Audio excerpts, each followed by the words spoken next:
Did you know that Rusty was based off of a real dog that the creator of Bluey owned? Well, today we have a very interesting video. As you can tell by the title, today we will be doing an iceberg on none other than Bluey. When most people look at Bluey, it doesn't seem to go very deep. After all, it's just a show about a family having fun, right?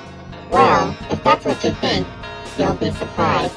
In just 2 seasons, the show has not only proved how fun its concept can be, but it's also raised many questions, incidents, and rumors in the process. Even as a Bluey fan myself, I learned some very interesting facts that I would love to share. Without further ado, let's get started.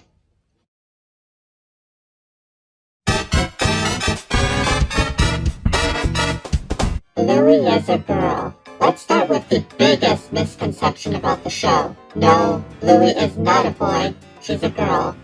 Alright, that's the most obvious one. I just wanted to get it out of the way. Let's keep going. Blue Heeler. Speaking of Bluey herself, she is based off of a species of dog known as the Blue Heeler, a cattle dog that is native to Australia, the country where Bluey is produced. On top of that, the name Heeler is also the last name of Bluey and her family. There are also many other Blue Heelers in the show, such as her father Bandit and her cousins Socks and Muffin. Ludo Studio. Ludo Studio is a small animation studio based in Brisbane, a city in Australia. They are mostly known for being the studio behind, well, Bluey. They also work on other projects and comedies from time to time, but it appears that most of their efforts are placed on Bluey as of now. Joe Brumm. Joe Brumm is the creator of Bluey and is also the writer of every episode of the show as of now. According to him, he got the idea of the show from his past experiences with his children and the games they would play together. Outside of Bluey, Brumm has also worked on other shows such as Charlie and Lola and even Ben and Holly's Little Kingdom, a show created by the same people and company as Peppa Pig. With that in mind, that will come into play later, so don't forget. Character ages. Unlike most shows, not only do the characters have defined ages, such as Bluey being 6 years old, but they also age as well. For instance, when the show first began, Bluey's sister Bingo was 4. However, in season 2, she had a birthday party, which made her 5 years old by the end of the season.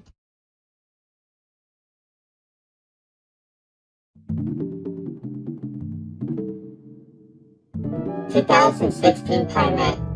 In 2016, a short pilot was released to test the concept of the show before it was produced. It was a short animation that involved Bluey, Bingo, and Bandit playing with each other, with Chili making a short appearance. Interestingly, while the animation was made into the season 1 episode The Weekend, it had many differences to the final show. Characters such as Bandit had different character designs, the style of the family's home was completely different, and the intro featured Rusty and Mackenzie, with Bingo barking in the background. The intro also used a part of a song from the band Custard, which Bandit's voice actor, Dave McCormack, was a part of. Bluey the Album. Bluey the Album was an album featuring soundtracks from the backgrounds of some Bluey episodes, such as Pull and Fruit Bat. According to Joe Brumm, he had always wanted to release an album to show off how talented the music department is. The music itself was composed by Jock Bush, the main composer of the show. It was released in January of 2021 and reached the #1 spot on the ARIA's albums chart 1 month later. Bluey's Big Play. Bluey's Big Play was a live show that was originally planned to premiere in 2020. However, due to the you-know-what, most of its showings were postponed. Fortunately, it did play in 2021 to audiences in Australia. The show itself used large puppets who were controlled by performers on stage. According to audiences, the show was a callback to existing episodes, but also had an original story, with Bingo and Bluey helping Chili to get in touch with her distant sister. As of now, the show had not premiered outside of Australia, but Disney Plus is planning to release it on the streaming service. Real locations. One widely accepted fact by Bluey fans is the location of the show, as it has been established that the show takes place in the city of Brisbane, where Ludo Studio is located. On top of that, audiences have also pointed out that many locations in the show are directly based off of real places in Australia. And while you can't visit Bluey's house, it is interesting to know that you can visit some of the places in the show. Social media shorts. Outside of the regular episodes, Ludo Studio has also made the occasional short exclusive to social media platforms. As the name implies, the animations are often around a minute long and usually involve the characters doing more slice-of-life activities. Examples include Bingo asking Bandit a question, Bluey and Bingo dancing, and Muffin trying to sing a song. Teen Bluey. In the episode Camping, Bluey meets a boy named Jean-Luc and quickly befriends him despite their language barrier. However, Bluey is devastated when she realizes that Jean-Luc has left the campsite and has to come to terms with the fact that she may never see him again. But at the end of the episode, a scene taking place years after the show appears, with Bluey, who is now older, coming back to the campsite and meeting Jean-Luc once again. Some people debated over whether it was an imaginary sequence or if this actually takes place in the future. But either way, most concluded that it was a pretty heartwarming ending regardless. Shadowlands. Shadowlands is a Season 1 episode where Bluey and her friends Snickers and Coco play Shadowlands, where they have to move, but can only do so in the shadows. The main conflict came from Coco, who wanted to bend the rules of the game, starting a conflict between her and Bluey. However, Coco learns how fun rules can be in games and everybody begins to get along. Overall, nothing too notable, but the episode did receive a board game based off of the episode. Holiday specials. At the end of the first season, an episode named Veranda Santa was aired, which involved the Healer family celebrating Christmas. However, contrary to what some believed, this wasn't a standalone thing, as at the end of the second season, an Easter special was announced. However, at the time I'm writing this, it is yet to air.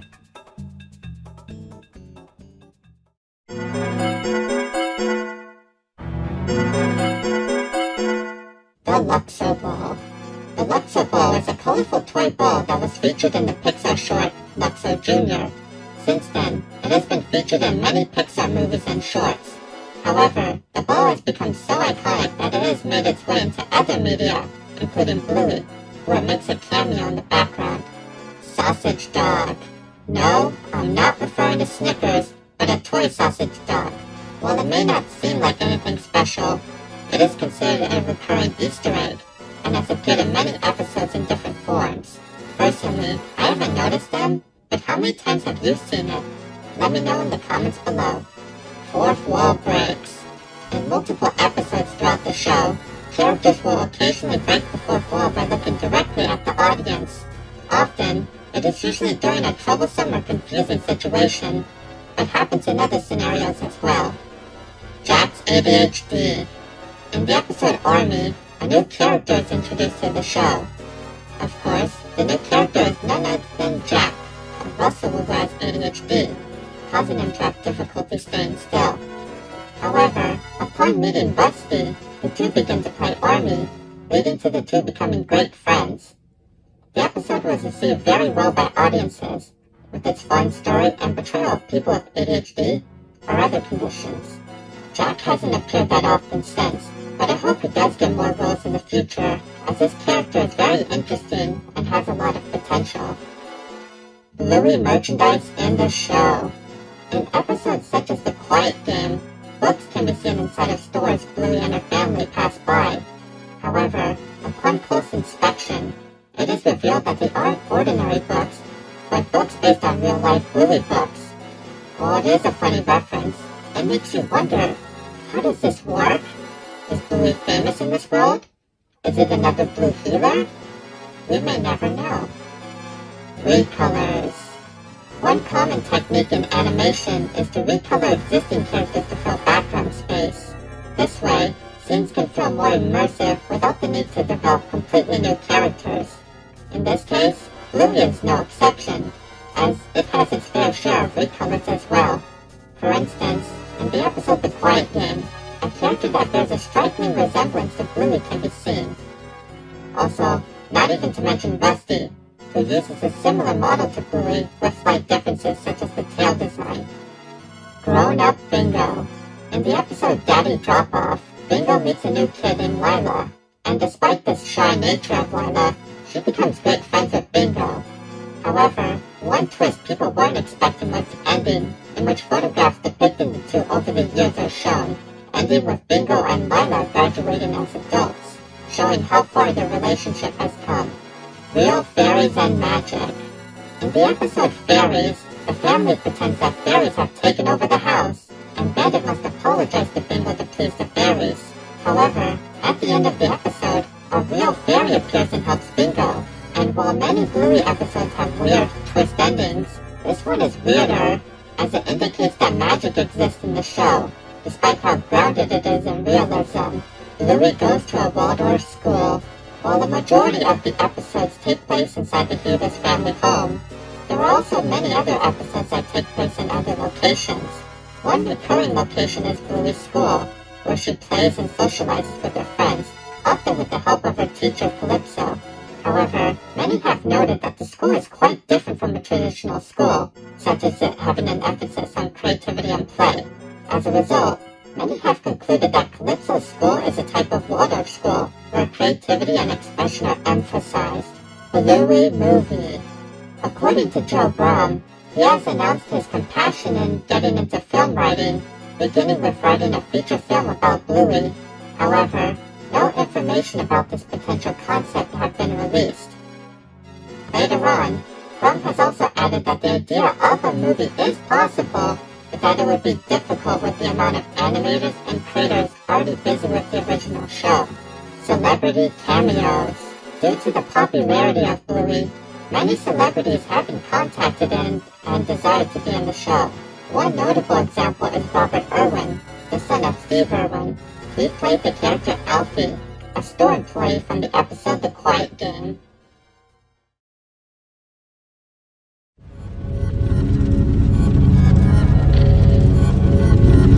Bluey is based on Peppa Pig. Yep, that's right, the creator said it himself. According to Brum, another inspiration for Bluey came from his experience working on Ben and Holly, where he heard of Peppa. He believed that he could use the concept of talking animals for a show of his own. And from there, said animals became dogs, and those dogs were Blue Heelers. And well, the rest is history. Rusty's real counterpart. While the Bluey characters are based on real dog species, Rusty himself is special. Not only is he based on a red Kelpie, a type of dog, but he was actually based on a dog that Brum actually owned, who was also named Rusty. Now, I bet the dog wasn't an army fanatic, but it's safe to say that Rusty must have at least taken some inspiration from his real counterpart. Disney censoring. When it comes to worldwide distribution, the primary rights owner is Disney, as they distribute the show through the channels, as well as through their streaming service Disney+. However, it hasn't gone perfectly, as many have complained about the large wait times for episodes that were already released, the censoring of things such as farts, and marketing that attempts to Americanize the Australian show.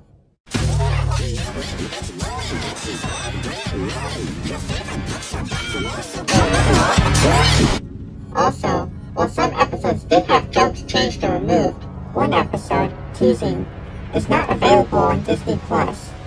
Racial connotations.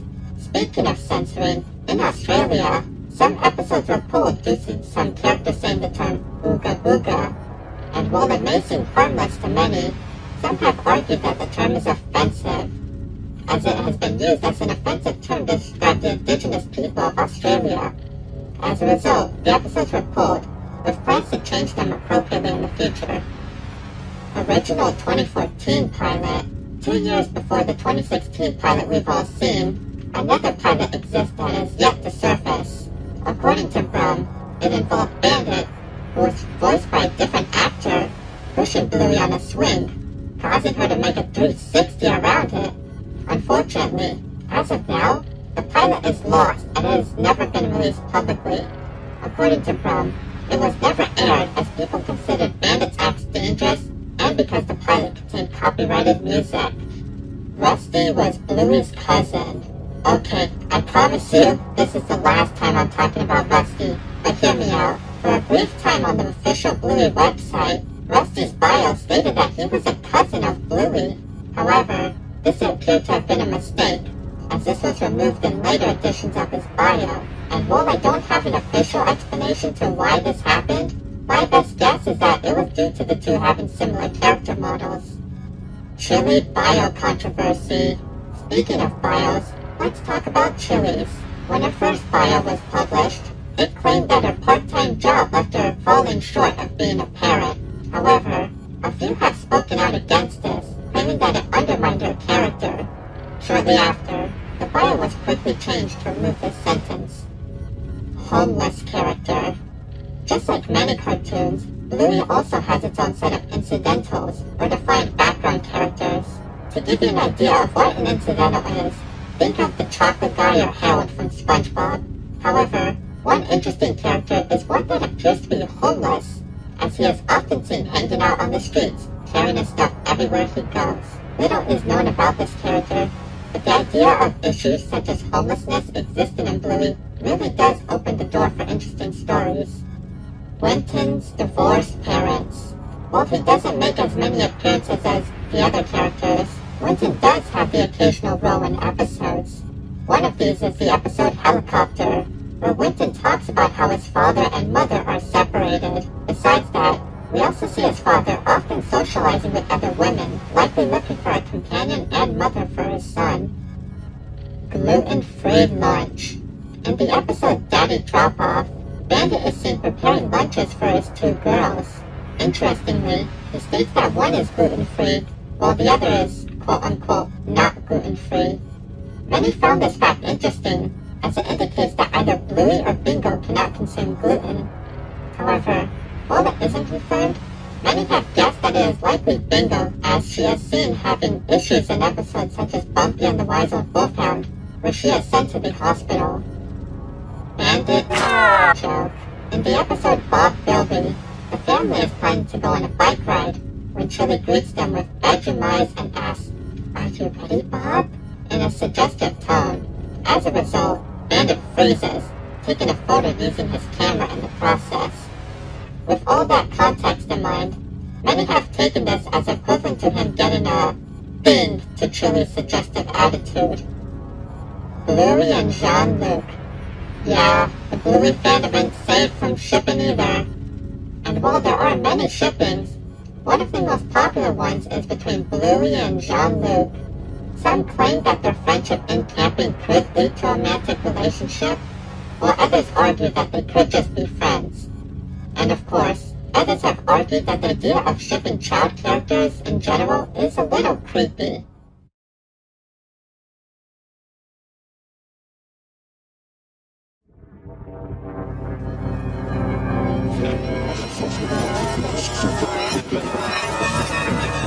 Bluey was originally for adults.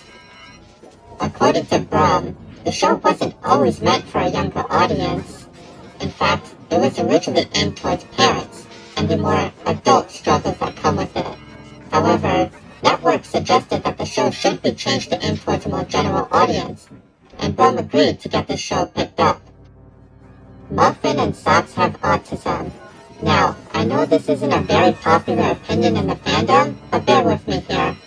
According to some viewers, this would explain Muffin's more eccentric behavior, and the fact that Socks walked like a real dog in the first season. And while it sounds interesting, there isn't any concrete proof of this as of now. The show Misunderstanding. In the episode The Show, Bingo pretends to be her mother Chili, who is pregnant. However, the show goes wrong as the balloon representing Chili's baby pops, leaving Bingo devastated. After the incident, Bandit silently puts his hand on Chili to comfort her, and while nothing about the scene is peculiar in itself, a few believe that Bandit is comforting Chili for a previous incident with the pregnancy.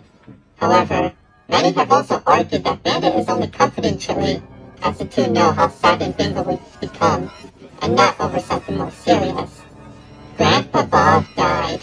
Compared to the other relatives of the Healer family, Bluey's grandpa, named Bob, is often left in obscurity, as he has only made an appearance in one episode out of the entire show. With this in mind, many people wondered if that it could be a potential opportunity for the show to discuss the topic of death. However, this appears to not be the case, as in a short, Chili is sending a message to Grandpa Bob, indicating that he's still alive and kicking. Also, he supposedly appears in Road Trip as a background character, but it's unlikely that it was actually intentionally meant to be him. Granddad was in the Vietnam War. Speaking of Bluey's grandfathers, let's talk about Chili's dad, known as Granddad. As the title implies, many have wondered if Granddad has served in a war at some point, specifically the one in Vietnam. And while there aren't any concrete evidence to prove it, actions such as him knowing how to store food in wooded or jungle areas do provide food for thought. Or maybe he just likes the outdoors, who knows. Also, while we're discussing this, many have also said that this old portrait in the Gila home is Granddad, so that's something. Bluey takes place in a post-human or apocalyptic world. On the Bluey subreddit, a user named Jack Cairo developed a theory regarding how the Bluey world works. According to them, the show takes place years after a massive nuclear war has wiped out humanity. With the humans absent, dogs have learned to take their place, adapting their ways and becoming mutated from the radioactivity. After becoming more human-like, the dogs eventually learn to rebuild civilizations, often making them resemble those in our current world out of memory. However, the genetics are often unstable, leading to a dog-like behavior to begin. This has resulted in Sock's nature to walk on all fours, and why the characters sometimes do things like howl or bark occasionally. Alright, we have one more thing to cover on this iceberg, so here we go. Last but not least, Rule 34. Yep, we're ending the iceberg on this. I mean, let's be honest, this is the darkest one. And yes, in case you were wondering, this type of art exists for Bluey too. And no, the children are often not exempt. But yeah, I don't have much else to say. Also, Dad, hello! Well, that was quite the ride, wasn't it? Anyways, I hope you enjoyed the video and learned some interesting facts about Bluey. What did you think? Are there more things I should cover in the future? After all, I did skip a few things in this video, so let me know and I may make a second part in the future. Well, that's about it for today, so it's time for me to say goodbye. Goodbye and have a wonderful day, everyone.